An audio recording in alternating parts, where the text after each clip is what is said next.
મિત્રો, સ્ટોરી ધ્યાનપૂર્વક સાંભળજો, કેમ કે આ મારી સાથે બનેલી સત્ય ઘટના છે, જેના અંત સુધી જરૂર સાંભળજો. મારી પત્ની હૃદય જાણીને તમારા પણ રવાડા ઊભા થઈ જશે. હું મારી પત્નીને ખૂબ જ નફરત કરતો હતો. હું તેની સાથે લગ્ન કરવા જ નહોતો માંગતો. એક રાતે મેં મારી પત્નીને ખૂબ જ મારવાનું શરૂ કર્યું. તેને ઢોર મારવાની તેમ છતાં મૃત્યુ થઈ ગયું. હું ખૂબ જ ડરી ગઈ હતો. પછી મેં તેને છુપાવવાનું ખૂબ જ કોશિશ કરી અને મારા ઘરના ધાબા ઉપર એક સ્ટોર રૂમ હતો. મેં તેને છુપાવી દીધો અને મેં બધાને એમ કીધું કે મારી પત્ની ગાયબ થઈ ગઈ છે. હું ક્યારે તેને શોધું છું, મને મળતી નથી. મેં બધાને એવી અફવા ફેલાવી કે તેનું કોઈ સાથે લફરું હતું, એટલું તે ભાગી ગઈ છે. તેના ગયાના 2 દિવસ પછી મારી ઉપર કોઈનો ફોન આવ્યો અને કે તમારી પત્નીના નામ ઉપર લોટરી લાગી છે. તેને તમારી પત્નીને 2 કરોડ રૂપિયા જીતી રહી છે. કૂપન કોડ લાવી તમે તમારા પૈસા લઈ જાઓ શકો છો. પણ મેં તો મારી પત્નીને મારી નાખી હતી. મને મારા પર ખૂબ જ અફસોસ થયો હતો. પછી મેં મારા સાસુને ફોન કર્યો. તેને કીધું કે આ તેની લોટરી લીધી હતી. તે કોડ તેના પોતાના ગળામાં પહેરેલા તાવીજામાં રાખતી હતી. તો હું સીધો મારા સ્ટોર રૂમમાં ગયો અને જે મારી પત્નીને લાશ છુપાવી રહી હતી. પણ જેવું મેં સ્ટોર રૂમમાં જઈને જોયું તો મારા રવાડા ઊભા થઈ ગયા.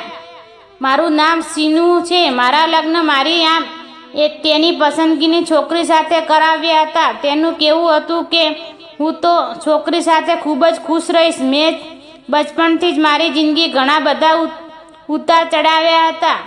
પહેલાં મારી પરિસ્થિતિ ખૂબ જ ખરાબ હતી. મારા પિતાએ પણ મજૂરી કરતા હતા. તેઓ મારું ગુજરાન ચલાવતા હતો. પણ જ્યારે હું મોટો થયો તો મને ગરીબી ખૂબ જ ડરવા લાગી, કારણ કે બધી વસ્તુમાં લેવામાં વિચારવું પડતું હતું. અમારા દિવસો ખૂબ જ ખરાબ હતા. જ્યારે અમે કોઈ સારા ઘરના છોકરાઓ જોતા તો અમારા જીવ બળી જતા હતા. પછી એક દિવસ મેં વિચારી લીધું હતું કે દિવસ હું ખૂબ જ પૈસાવાળો માણસ બનીશ અને કોઈને અમીર બાપની છોકરી સાથે લગ્ન કરીશ. હું જોવાનું તો ખૂબ જ સારો દેખાતો હતો, પણ ખાલી મારી ખિસ્સો જ ખાલી હતો.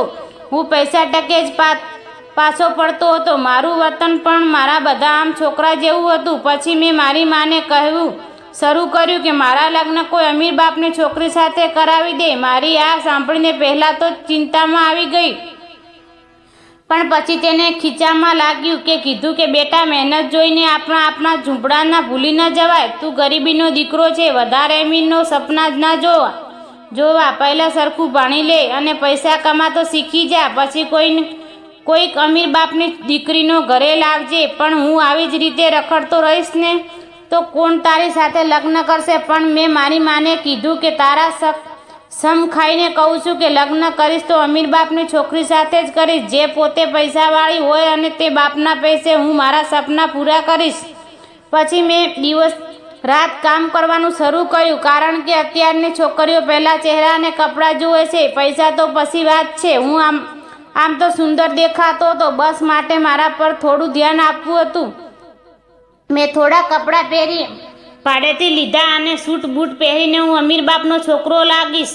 હું નવા કપડાં પહેરીને કોલેજ પણ જવા લાગ્યો. પણ ઘણા દિવસો સુધી આમ જ ચાલતું રહ્યું. પણ કોઈક છોકરીઓ મને ભાવ જ ના આપ્યો. ઉલટા તો હું લેણામાં આવી ગયો અને મેં મારી માથે પૈસા કરી નાખ્યા. મેં મારી માને કીધું કે મારી થોડીક મદદ કરો, તો તેને મને સીધો ના પાડી દીધો.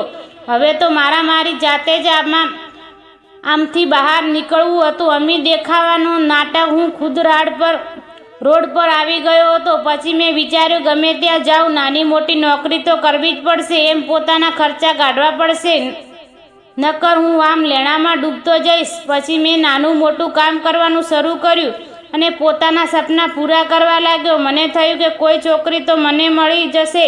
મારું સપનું હતું કે અમીર બાપની છોકરી સાથે જ હું લગ્ન કરીશ. હું દિવસો રાત તેના માટે મહેનત કરવા લાગ્યો. મારી માએ જોયું કે મારા દીકરા હવે કામ કરીને પૈસા કમાવા લાગ્યા છે. ભલે તે પૈસા ઘર નથી આપતા, પણ પોતાના ખર્ચ તો કાઢી નાખે છે. પછી મારી માએ મારા જેવી છોકરી જોવાનું શરૂ કરી દીધું. મને આ વિશે કોઈ ખબર પણ નહોતી. આ વાતની જાણ મને તઈ જ્યારે છોકરીવાળાએ મને જોવા આવવાનું સવારે જ્યારે હું કામ ઉપર જતો હતો, મારી માએ મને કીધું કે બેટા આજે રજા રાખી દે.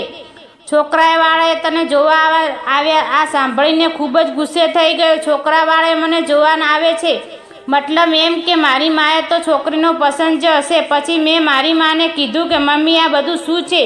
તે બોલી બેટા ઘણું દિવસમાંથી તારા માટે છોકરી શોધું છું. મને આ છોકરી તારા માટે સારી લાગી છે. ખૂબ જ સારો ઘરની છોકરી છે. છોકરી પણ સારું ભણેલી છે. મેં મારી માને પૂછ્યું કે શું તને ઘરવાળા પૈસાવાળા છે? મમ્મીને લાગે છે કે તમે મારી વાત ભૂલી ગયા છો. તો તેને મને સીધો ખીજાવા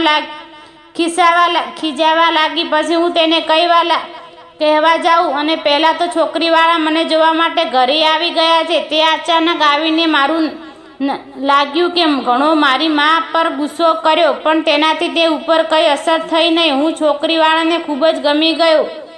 તે ઘર જોઈને આ બોલી જતા રહ્યા. મારી મા તો ખૂબ જ ખુશ હતી, પણ મને આ સંબંધ પસંદ નહોતો, કારણ કે મારે તે અમીર બાપની છોકરી જોતી હતી. હું પૈસાથી લાચાર ખૂબ જ આંધળો થઈ ગયો હતો.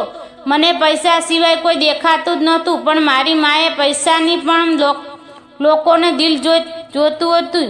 છોકરીવાળાએ ખૂબ જ સારો સ્વભાવના હતા, પણ મારી ઈચ્છા નહોતી કે આ છોકરી સાથે મારા સંબંધ નક્કી થાય. પણ ગમે તે કહીને મારી માએ મારી સગાઈ તે છોકરી સાથે જ કરી નાખી અને તે દિવસે મારા લગ્નની તારીખ પણ નક્કી કરી નાખી. પણ હું મારા લગ્નથી રાજી જ નહોતો. મારે હવે ગમે તે સગાઈ તોડી નાખવી હતી, પણ મારી માએ મારું કોઈ સાંભળ્યું નહીં. 1 મહિનો મારા લગ્નની તારીખ પણ આવી રહી હતી. છોકરીવાળા ખૂબ જ ગરીબ હતા, એટલે માટે મને આ સંબંધ પસંદ નહોતો. પણ આ મારી માએ મારું કોઈ જ ન સાંભળ્યું. ગમે તેમ કરીને મારી માએ મારા લગ્ન તો છોકરી સાથે જ કરાવી દીધા. લગ્ન દિવસ હું ખૂબ જ ગુસ્સે હતો, પણ મારું કોઈ ના ચાલ્યું. પણ મેં વિચાર્યું કે ગમે તે કરીને આનાથી છુટકારો મેળવવો પડશે. મારે ગમે તે આ છોકરીથી છુટકારો મેળવવો હતો. પણ થોડા દિવસો હું શાંત રહ્યો. લગ્ન વિધિ પૂરી થવા દીધી પછી મને છોકરીનો છુટકારો રસ્તો મળી ગયો હતો. બસ હવે હું ખાલી રાતે થવાની રાહ જોઈ રહ્યો હતો. મેં મારી યોજના બનાવી દીધી હતી, પણ મને ડર લાગી રહ્યો હતો, કારણ કે કોઈની મારી યોજનાની જાણ પણ થશે તો તેના રૂવાંડા ઊભા થઈ જશે. પછી રાતે જ્યારે મેં મારી પત્નીને મારા બેડરૂમમાં બેઠેલી જોઈ અને સાવ પાગલ થઈ ગયો. હું મારી બનાવેલા યોજના પણ ભૂલી ગયો. મેં તેને છુટકારો મેળવવા માટે બનાવી હતી. મારી પત્ની જોઈને મને બધું જ ભૂલાઈ ગયું, કારણ કે તે આજે ખૂબ જ સુંદર લાગી રહી હતી. પછી મેં વિચાર્યું કે છોકરી અમીર હોય છે, ગરીબ, હવે શું ફરક પડવાનો હતો? મારા લગ્ન તો આની સાથે જ થઈ ગયા છે. હું તેને જોઈને સાવ પીગળી ગયો હતો. થોડા દિવસમાં બંને ખુશીથી દિવસો વિતાવ્યા. મારી પત્ની પણ મારા ખૂબ જ ખુશ હતી. પણ 1 મહિનો પછી મારી પત્ની પિયર જવાની વાત કરી તો મને ખુશી જવા દીધી. જતાં તેને મને કીધું કે મારી પાસે એક સરપ્રાઈઝ છે તમારા માટે. તો મેં કીધું એવું તો શું જ બતાવો મને જલ્દી. તો તેને કીધું કે હું પિયર આવીને તમને કહીશ. તો તેને વધારે જોર ના આપ્યું. તેને પિયર ચાલી ગઈ. પછી મને મારી બનાવેલી યોજના યાદ આવી ગઈ. મને થયું કે આ શું કરી નાખ્યું. મારા અનાજ ગમે તેમ છુટકારો મેળવવાનો હતો. હું આનાથી પાછળ પાગલ કેમ થઈ ગયો છું? મને તેના પ્રેમમાં પડીને ફસાવ્યો થયો હતો, પણ હું મારી યોજના પર બની રહ્યો હતો. વિચારે લીધેલું હવે ગમે તેમ આનાથી છુટકારો રહીશ. પણ મને ખબર નહોતી કે મારી પત્ની જ મારા સારા દિવસો લાવશે અને મને સરપ્રાઈઝ પણ આપવાની હતી. પણ હું આ બધું સાવ ભૂલી ગયો. હું બસ તેનાથી છુટકારો લેવા જ માગતો હતો. મારે અમીર ઘરની છોકરી સાથે જ લગ્ન કરવા હતા. પછી થોડા દિવસ પછી મારા પત્ની તે પિયરની પાછી આવી ગઈ હતી. હવે નક્કી કરી લીધું ગમે તેમ આમ ધીમા ઢાળી દઈશ. રાતે મારી પત્ની જ્યારે સૂતી હશે ત્યારે હું મારા ઘરમાં ધાબા ઉપર ગયો. ત્યાં જઈને સ્ટોર રૂમમાં પણ હતો. મારી પત્નીના ઘસઘસાટ ઊંઘી રહી હતી. મેં ઉપર જઈને વિચિત્ર અવાજ કાઢવાનું શરૂ કર્યું. જેવી મારી પત્ની શોધતી ઉપર આવી તેને ઉપર આવ્યો. પહેલાં સ્ટોર રૂમમાં દરવાજાની પાછળ છુપાઈ ગયો હતો. જેવી તે સ્ટોર રૂમમાં દાખલ થઈ તો મેં સીધો તેનું ગળું દબાવી દીધું. તેના મોઢામાં કપડાં ડૂચો નાખી દીધો અને તે શ્વાસ રૂંધાવાનો લાગ્યો અને તે સીધી નીચે જ પડી ગઈ અને તે ખૂબ જ માર્યો અને તે આટલી બધી મારી કે તે મરી ગઈ. તેને સ્ટોર રૂમમાં જ છુપાવી દીધી હતી. ત્યારે કોઈ જતું ન હતું. મારું કામ પતાવીને મારા રૂમમાં આવી ગયો અને સવારે હું રાડો પાડીને બોલવા લાગ્યો કે મારી પત્ની ભાગી ગઈ છે, મારી પત્ની બીજા જોડે લફરું હતું. મને એવું લાગતું હતું કે આવું કરવાથી મારી યોજના સફળ થઈ જશે. મારી પત્ની તેની પ્રેમી સાથે ભાગી રહી છે. આ ખબર મારા બધા સગાવાલોને તે માતાને પિતાને પણ પડી ગઈ. હું ખૂબ જ ઉદાસ રહેવાનું નાટક કરવા લાગ્યો. મારાથી શું કમી કે મને છોડી ભાગી ગઈ, પણ હું તો મારા મનમાં ખુશ થઈ રહ્યો હતો. મારા પ્લાન સફળ થઈ ગયા. થોડી વારમાં પછી મારા એક ભાઈનો ફોન આવ્યો કે પણ ફોન મેં ઉઠાવ્યો હતો, પણ 4-5 મિસ કોલ આવ્યા. બધા ફોન ઉપાડવાને કીધું કે તમારી પત્ની નામ ઉપર 2 કરોડની લોટરી લાગી છે, તો તેને કૂપન કોડ લાવીને તમે પૈસા લઈ જાઓ શકો છો. આ સાંભળીને મારા હોશ ઉડી ગયા. મેં સીધા તેના પરિવારને ફોન કર્યો. તેની કીધી કે આ મારી દીકરીને 1 વર્ષ પહેલાં લોટરી નાખી હતી અને તેના કૂપન કાર્ડ તેના ગળામાં બાંધેલા તાવીજામાં રાખતી હતી. આ સાંભળીને હું સીધો સ્ટોર રૂમમાં ગયો. જેને દરવાજો ખોલ્યો તો મારા હોશ ઉડી ગયા, કારણ કે મારી પત્ની તે સ્ટોર રૂમમાં હતી જ નહીં. હું ખૂબ જ ડરી રહ્યો હતો. તે સ્ટોર રૂમમાં નજરો મારી આંખ સામેથી જતા જ નહોતા. હું હવે શું કરું આમ વિચારીને કે ઘરે છોડીને ભાગી જાઉં, પણ મને થયું કે બધા મારી ઉપર શંકા કરશે. મને કોઈ સમજાતું નહોતું. હવે હું શું કરું? મને લાગતું હતું કે મોટી ભૂલ કરી નાખી છે. મેં મારી આટલી સુંદર પત્નીને ખોઈ દીધી જ હતી. મારી માએ મને કીધું કે હજી સૂતો નથી. રાતે 12 વાગી રહ્યા. મને થયું કે મારી માને પણ મારા ઉપર શંકા જતો હતો. મેં કહેવા લાગ્યું, કેમ આટલો ડરેલો લાગે છે? બધું ઠીક તો છે ને? પણ હોય તમે સાચું બોલી દો. તારી પત્ની ક્યાં છે ને તું કયું છે તે? સાથે મારી માને આ વાત સવાલમાંથી મારી બોલતી જ બંધ થઈ ગઈ અને મારી માને મારી ઉપર શંકા જતો હતો. હવેથી હું જાઉં છું કયા પછી મારે છુટકારો મારી માને બધી હકીકત કહેવી પડી. મેં મારી માને બધું જ કહી દીધું અને આ વાત સાંભળી મારા પર રડવા લાગી. થોડી વારમાં કંઈક બોલી, પણ પછી તેણે કીધું કે તારી પત્ની કોઈ જાદુગરી છે. હું ગમે તેમ કરીને ઘરેથી ભગવાનો પ્રયત્ન કર્યો હતો, તો મારી માએ મને કીધું કે તું કોઈ એવું પગલું ના ભર જેથી કરીને મુસીબતમાં તારા ઉપર આવે. મારી માની વાત સાંભળી, પણ જ્યારે ઘરેથી નીકળવાનો હતો ત્યારે મારા ફોનમાં મારા સાસરિયાવાળાનો ફોન આવ્યો. કે જેમ કે ફોન ઉપાડ્યો તો સાંભળીને મારા પગ નીચેથી જમીન સરકી ગયા.